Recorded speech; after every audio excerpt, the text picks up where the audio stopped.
Hi, it's me, Anu. Today, I want to talk about a very difficult topic, and I hope I will be able to successfully do it. So, I wanted to give my point of view about relationships between wives and husbands, or just between partners, in situations where one of the person gets sick. So, of course, I'm going to be able to talk only about my point of view. We don't know, so the one that is sick one, right?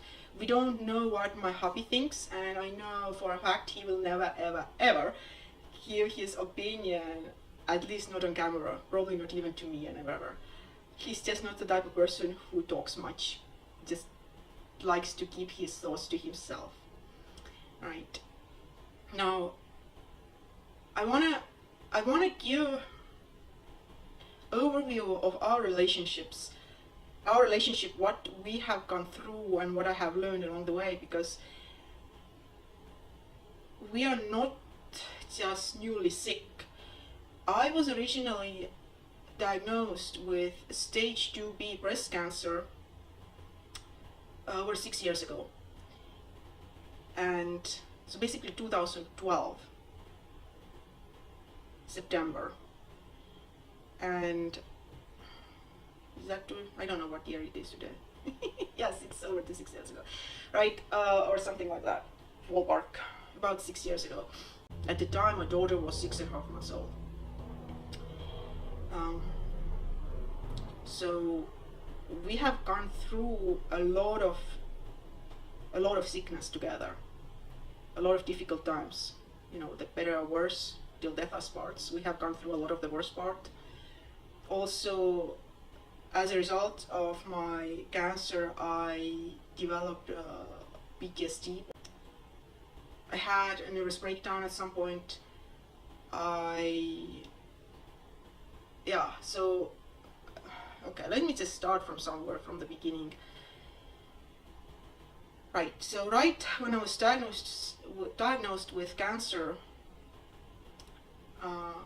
2012, stage 2B, our situation went bad very fast, our relationship. One thing that did not help was that my mom moved in for 3 months to help us, which was the right decision. But to have a kind of like a mother-in-law moving with you guys, that's just any situation, it makes it stressful. It was already stressful, the fact that I was sick. It was stressful because we had our first child who was very small, and now we have somebody new who's just moving in for 3 months. And right, so basically the stress was up, the resources were down, the less time, big medical bills. Even though I had relatively good health insurance, my health insurance covered up to 90 to 95% of the bills. I still had relatively big bills. Like, for example, chemo alone was like 100,000. So if you have to cover 5 or 10% of it, it's still kind of a lot of money. At that time, I was still a graduate student. So graduate student means different departments different, right? I don't know what other people do in other departments. For me, graduate studies basically meant that I had to work minimum of 40 hours a week in a lab, doing experiments, analyzing data, writing it up, yada yada yada yada, meetings, things like that. So basically doing science under my my PI supervision, right? And I was getting minimum wage. That's right. Money doesn't make you happy, but it helps. So to have very little money, so I wasn't making much money. It was just, it affects things. So what went down? It started very beginning when I lost my hair.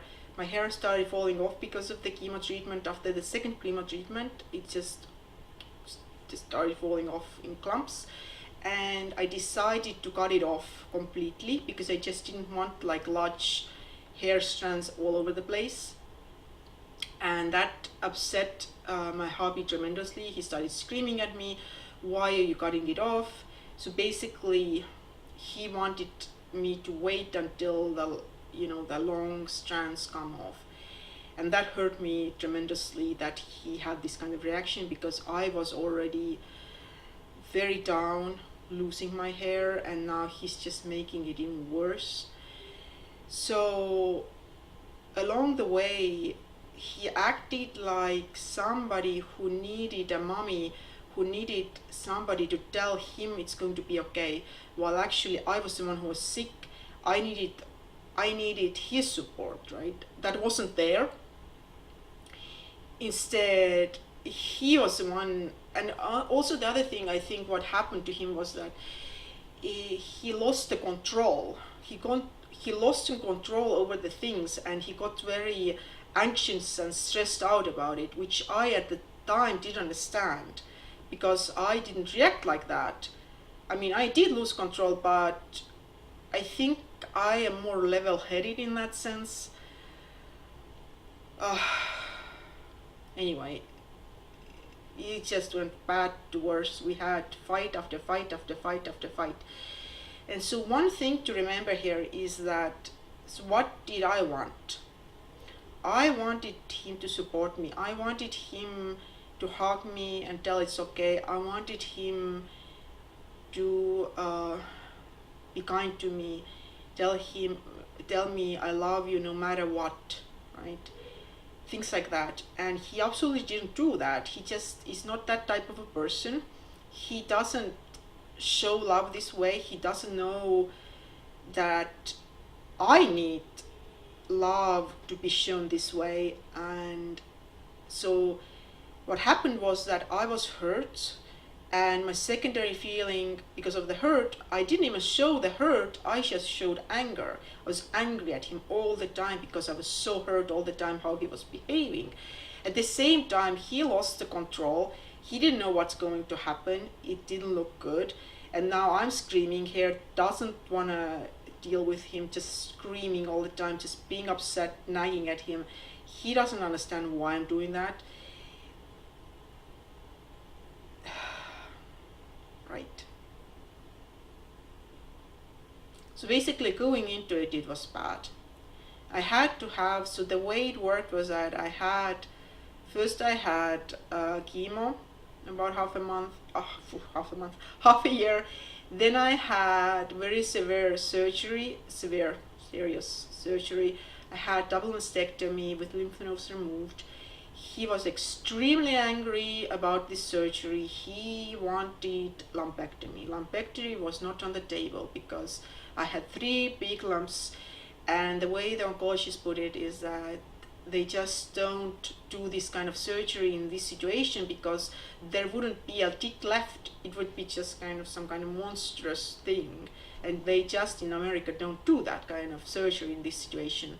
They will absolutely do a reconstruction. And then he wanted to do reconstruction only on one tit. And I said, no, it's my body, first of all. What are you talking even here? He was very angry that I wanted to do my decision my way. So he wanted to do only one surgery on one tit.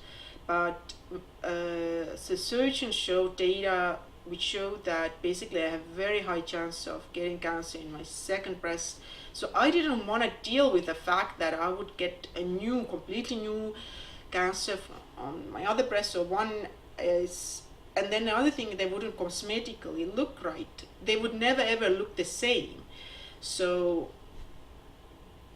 it was just a health thing. It was also a cosmetic thing that just do a double mastectomy. And the way I had it done was that I had incision underneath. It's just one incision. They pulled the skin up, took the breast tissue off. By the way, nipples are skin. So nipples were not removed. It was not necessary to remove the nipples. Although some women prefer it like that because they're just so scared. But there's actually no need to remove the nipples. And then they put, at first they just put expanders underneath my muscles, and then just put everything back, sewed it in, so I had only scar underneath my breast. And then later they took after I had my radiation treatment, they took the expanders away, so they basically actually said, the expanders, I kept going to the doctor, and every time they get putting a little bit of liquid in it, so the breast get bigger and bigger. And I actually went from my original B to C cup because I decided I want to have a bigger breast size.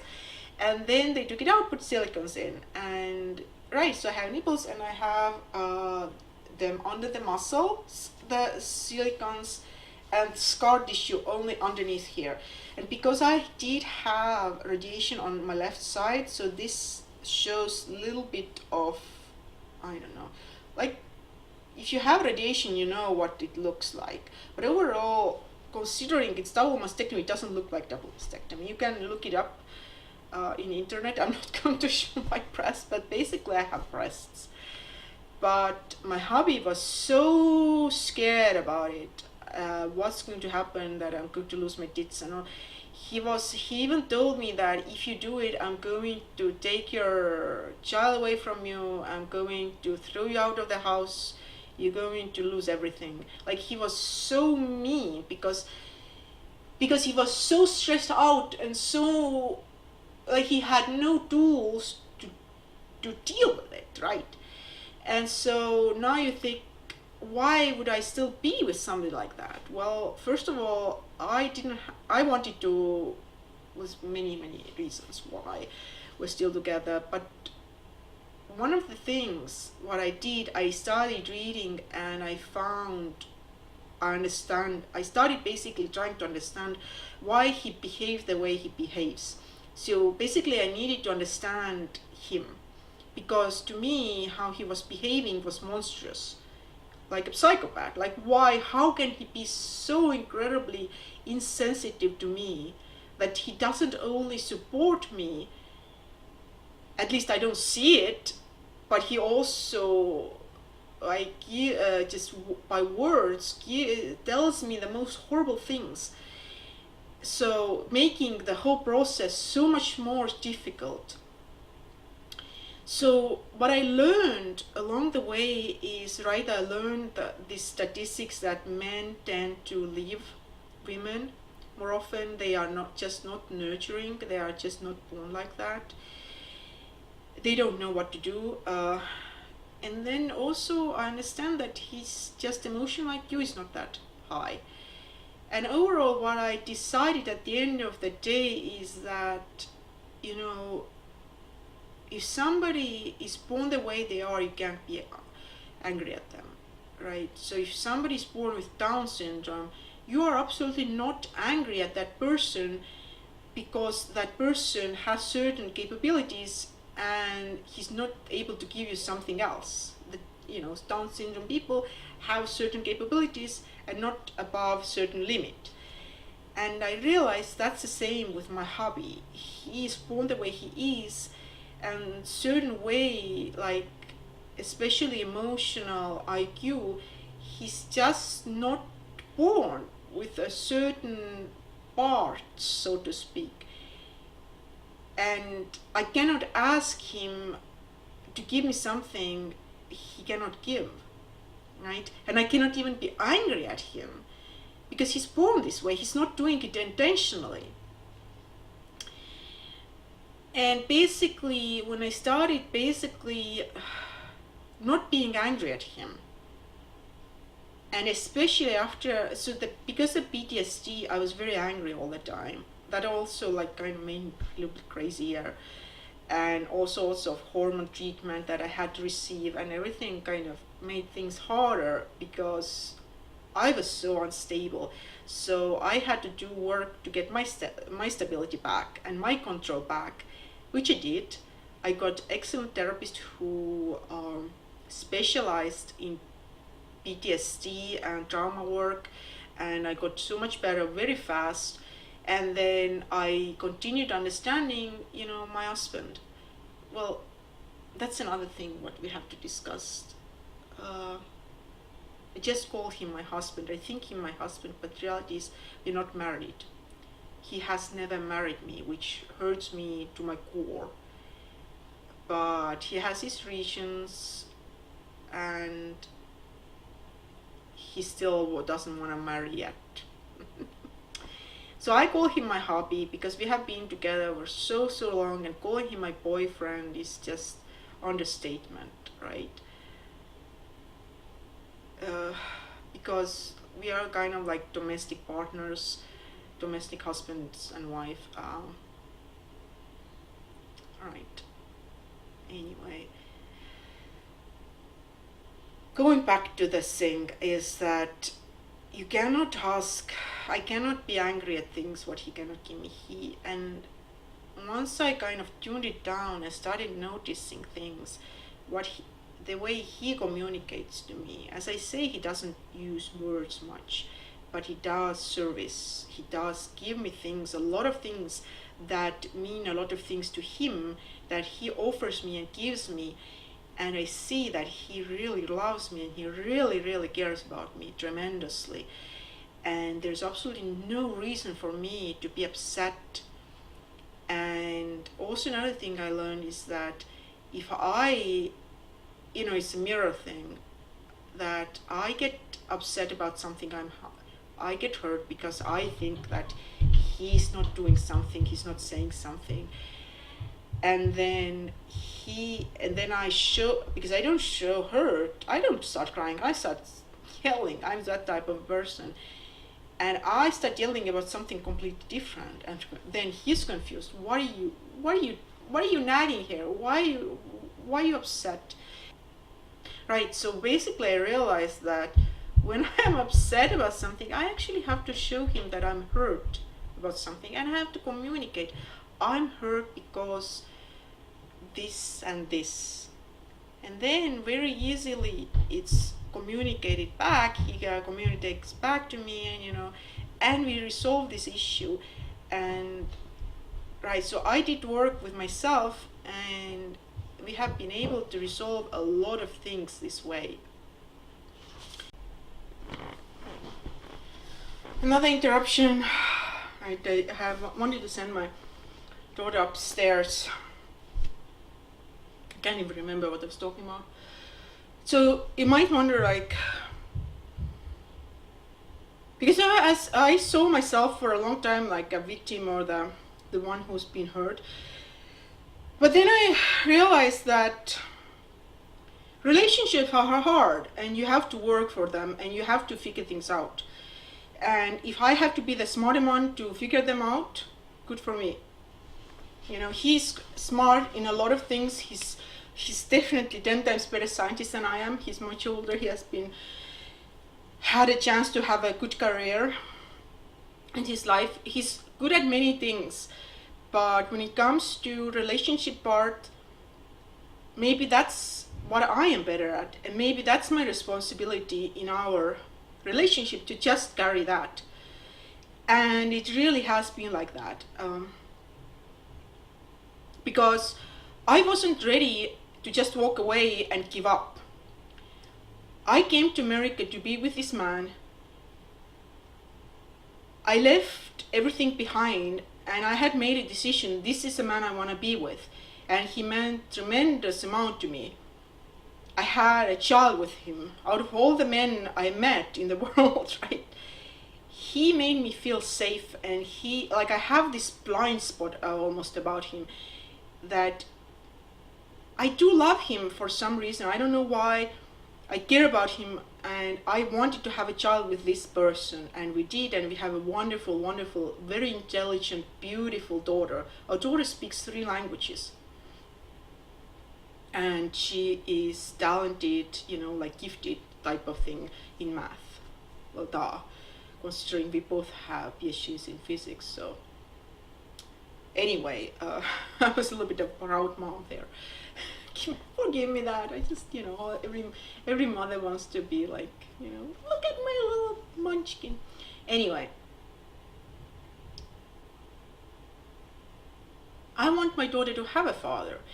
Another thing I had in the back of my mind, that if something will happen to me, if the cancer comes back, then if I would leave, take my kid, then my kid wouldn't have father or mother, right? So it wasn't a good idea. I just didn't give up. I just had to figure out what needed to be done. Right, I got myself very good, mentally stronger and in control. And then the way I have explained to him, and I think we see it the same way, is that we are in a boat. We are in the same boat with our daughter, 3 of us.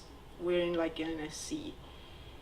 One of us can go a little bit crazy, get upset, maybe something happens at work, or whatever can happen, and kind of shake the boat. And the other person then has to realize, well, the other person is upset. We need to comfort the other person and just wait it out, the other person to calm down, and everything will be fine. But if we start shaking, both of us, if I react to that, how he is, or he reacts to me, then we both shake the boat at the same time, we both fall over. And then, what's going to happen to our daughter? So, I don't know. That's how I kind of see our relationship. And we have been having relatively smooth sailing ever since we heard the diagnosis that I had terminal cancer. He has been very kind to me, and I have been very, I feel that he loves me. I have felt it, because if I feel something uncomfortable or something, I try to communicate this to him, and there are ups and downs, but things are much better. One thing I want to mention to you is that women, if the statistic is what it is, you cannot nag at the man. You don't want to be alone. I have seen my friends leave their partners, or the partners leaving him, partners leaving her. Basically, people separating because the woman says, "Oh, I want to still live my life. I can't handle him. All this screaming and."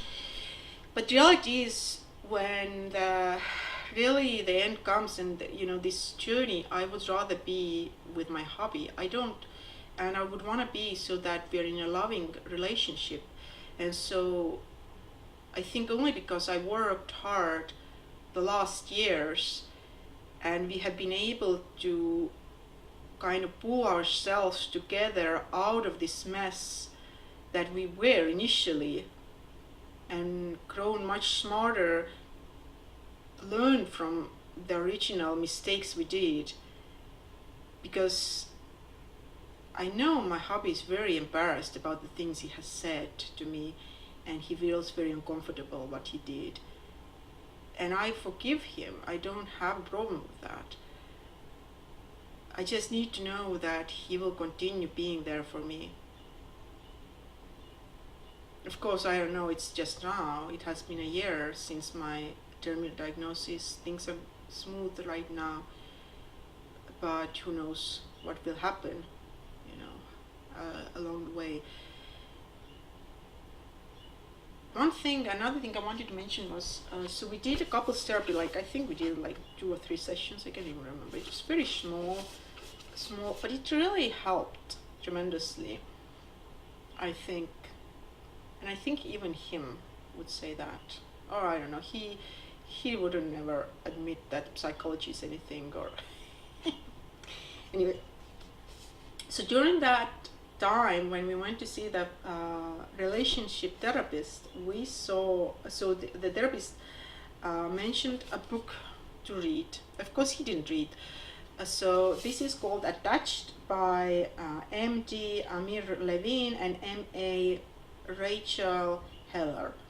Okay, so what is it about? So this talks about or categorizes people as avoidant, anxious, and secure, or anxious avoidant. So basically, what does it mean? So it means that some people in the relationship are secure, some people in the relationship are anxious, some are avoidant. And turned out that when I read this, my hubby is a classic avoidant. So it means that, and he can make a secure person into anxious person. So what it means is that if I get too close to him, he pulls back. He's just like that. He's born like that. Something, I don't even remember if they discussed, maybe it was something that happened during the childhood. I don't remember what the reasoning was behind it, but just some people are like that, and a lot of times men are like that.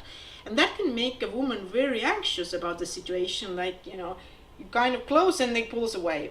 And then I also had noticed that when I pull back, he follows me, which is kind of, but so basically before that I had been the anxious one and always like felt like he doesn't love me, he doesn't care about me. Every time I try to like get closer to him, he avoids me, wants to like run away almost. And then I realized after reading this book, I was like, oh no, he loves me just fine. He's just, this is the way he loves me. Also, it means that if I just am completely secure and just fine and know that he cares about me, he comes to me. He's completely like, he doesn't act as avoidant anymore as much, right? Like I have to just like wait like a scared, like he's a scared squirrel and he will come to me to get the nut. Anyway, I'm just saying this book really helped me understand things, and I went back to being secure with myself, because if I have a buttress inside of me, like when I'm secure and I know who I am and my relationship, what it is, like I know my immediate environment, then it makes me feel good and safe. For a long time, I didn't really know what was happening. And then I started noticing patterns, and then finally I read this book, and then I realized, oh, that's what it is. But yeah, it's just, I think it's kind of like if we would take 1,000 people, and I think he agreed with me, because I told this to him, if we take 1,000 people around us right now, then we would be similar to each other the most. There wouldn't be another person there among the 1,000 people who we would find more similar than we are to each other. So, right, so I feel that relationships are not easy and you always have to work hard for them. And my hubby is back from Home Depot, his favorite store, and I think for now it's enough. I will go over this, what I recorded. Maybe I remember something, maybe I do another video. I don't know. It just doesn't happen. You have to figure out what's the problem is. The communication is very important, and you have to find the way. It's just, I just feel that it's just so much better to be with somebody than it is to not be with somebody, or lose somebody that you know deep down that you have invested so much years and so much work already, and you know that they are good match for you, and just to kind of let go of it, I don't think that's a good idea. Thank you. Okay, that's it for today. Bye. Bye bye. Have a good day.